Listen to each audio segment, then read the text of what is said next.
What's good, people? Welcome back to my channel. On this video today, I wanted to give you some tips and talk about solo traveling for family guys out there that are planning to travel abroad on their own. And by family guys, I mean men that have got children and sometimes need to unwind and unplug from the stress of family life. Well, that's you proactive dads out there. But before I get into the main section of this video, I wanted to just quickly mention two things. First of all, I don't know how windy this video is going to sound. You know, I'm sat by the beach in Morocco Agadir, and it is a little bit windy. I've tried to tuck my microphone into my shirt, but it's still, you know, there's still a little bit of wind that might hit it. I'll try to edit most of it out, but it is what it is. So if the sound quality is not the greatest, just excuse me and just understand why. And the second thing I wanted to mention is, like I said, this video is for family men, meaning I have a family. So the fact that my missus has allowed me to travel abroad on my own, especially with the stigma and the misconceptions of Agadir for men, I want to give my missus a big shout out and say thank you to my wife for allowing me to come here and for trusting me. So for any of you guys out there who are fortunate to have a missus, no, not even a missus, who are fortunate to have a relationship like mine, where there's trust and communication, don't break that trust and don't abuse it. Just appreciate it and handle yourself in the right way. With that being said, let's get into the main section of this video. So the first thing I want to talk about is, when you're booking your holiday, let's use mine as an example. I've come to Morocco Agadir and I'm here for 7 nights. When I originally booked this place, before I originally booked this place, I was looking online at them package deals, you know, like on loveholidays.com and on the beach. And there was like 3 or 4 different ones that I kind of fell in love with. Like the hotels looked amazing. So what I did is, because I knew I was traveling alone and I weren't traveling with my missus and the kids, and there was no friends coming with me, there was no one to, you know, say, nah, I don't want to do this, no, I don't want to do that. There was no one contradicting the things that I wanted to do. So it was purely on me. And I know that's overwhelming, but you know what, it's kind of worked out for the better, because what I did is I booked my flight separate and I've booked 3 hotels. Each of the hotels that I really wanted to stay at, I've booked 2 nights in the first one, 3 nights in the next one, and 2 nights at the one that I class as the better one, the 5-star one. So when I was booking my flights, I was looking on Skyscanner first to find the cheapest and the most efficient deal for me personally, like the times, the airport, how long it's going to take, etc. My best deal that I could find was with Ryanair from Stansted Airport in London. So what I did is I went onto Ryanair's website directly instead of with Skyscanner, and I was looking at the options for the suitcases. And because I was traveling alone and I was only coming for 7 days, there was no point at all getting a checked-in baggage. That will only slow me down and it'll only cost more. So what I did is that I did the priority one and the 2 cabin ones. So I had one little suitcase that was allowed up to 10 kg. So they say it's up to 10 kg. And even when I was packing my stuff, I was panicking a little bit because my camera gear and stuff was weighing a little bit. But you know what? When I went to the airport, they didn't even weigh it. So I could have put in a little bit extra because it was just the dimensions of it that they quickly look at. So that's one tip number 1. Sorry, that's not even tip number 1. What am I talking about? Anyway. So one tip to bear in mind is, if you're traveling solo and you're traveling alone and you're only going for a couple of days or a week, don't get a checked-in luggage. You're going to slow yourself down, because like I said, when I went to the airport, I didn't have to go through the checked-in bit. It was so quick and so efficient. The other thing I'll say to bear in mind, which I should have mentioned first, is when I got to the airport and I was checking in, I forgot my passport. And people that know me on a personal level, they know that is nothing like me. But it goes to prove, when you're in baby brain, and your kids are overwhelming you at times, sometimes it's easy to get distracted when you're trying to rush out of the house when your roommates are outside. So for me personally, and for other people out there, don't forget your important documents, especially your passport.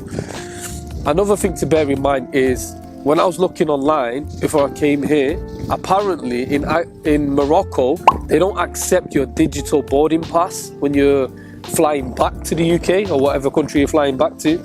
So what I had to do is I went and printed out my boarding passes as a, you know, like an A4 piece of paper just at the library or somewhere local. So that's one thing to bear in mind. If you're traveling to Morocco, print out your boarding passes. Money. Apparently the exchange rate is better when you come to the UK. When you come to Morocco. So don't be trying to exchange your money beforehand. I just brought my pounds with me to Morocco, and I was able to exchange it at my hotel. And obviously, if you're running out, you can just cash out an ATM, and then you can either do the instant conversion, or you can just get the pounds out and go and convert it at a bureau de change or whatever it's called, or even at your hotels. Another thing to bear in mind is when you're traveling solo and walking around, you can be targeted a little bit easier, because when you're with a family, usually people will not harass you as much. So for example, when I'm walking down the street, I've got guys coming up to me. All right, the kids you can look past. The kids come up to you begging for money, asking for money. Yeah, fair enough, you look past them. It can be a little bit annoying, I'm not gonna lie, especially when you've said sorry or you've given them a little bit of change, but they're still following you. You understand? But the men, like certain men I've had, like they admire me so much and they follow me, and like today even I had to, like this guy was following me, and I was just hungry and I was in a rush to go, and he was harassing me to, you know, buy certain things off him. He was trying to sell me things. He was trying to get me to do certain he was trying to get me to go certain places with him. I was telling him I'm hungry, and to the point where he actually followed me to where I was going to eat, and I was feeling so awkward that I ended up buying him some food. Fair enough, I'd done a good deed, but my point is, if I was with a family or a group of friends, he wouldn't have felt as comfortable to harass me and to follow me. To be honest, I'm not going to act all humble for the sake of camera. I'll be honest, like certain people, when they've annoyed me, I have to like give, you know, like switch up my tone a little bit and give them a dirty look so they back off. Like I had to grit my teeth a little bit at them. You understand? But you know what? They don't get offended. They just understand that you're not one of those tourists that can be taken advantage of. So that's one thing to bear in mind. I'm going to stop at these few tips here because I'm still at the beginning of my travels, and it's only my second day in, and I've got activities to do, well, excursions, if that's what they're called. I want to go shopping in the souks, I believe it's called, the markets. So there's a lot of things I'm going to be doing still, like, you know, the activity wise, I'll give you tips on that, hopefully. And when I go shopping and stuff, I believe I'm going to have to haggle and negotiate. So I'm going to stop the video here for now, and I'll continue with my tips and I'll add it onto this video. So here we are back in the UK, we're back home. So I'm going to finish this video by giving you the last few key points that I took from my holiday. So the first one's going to be getting into taxis. So if you start pulling over a taxi on the road, on the streets, most of them are licensed, especially the orange ones. Like I think the orange and yellow or orange and black, I forgot the colour, but it's orange definitely. But if you start pulling them, usually they give you a tariff like our black cabs. So obviously if you're in a rush or you're desperate to get somewhere quickly, maybe that is your best option. But if you want to save a bit of money and you've got a little bit of time, you know how we have Uber in the UK or Uber in other countries? The application there, which is their version of Uber, is called InDrive.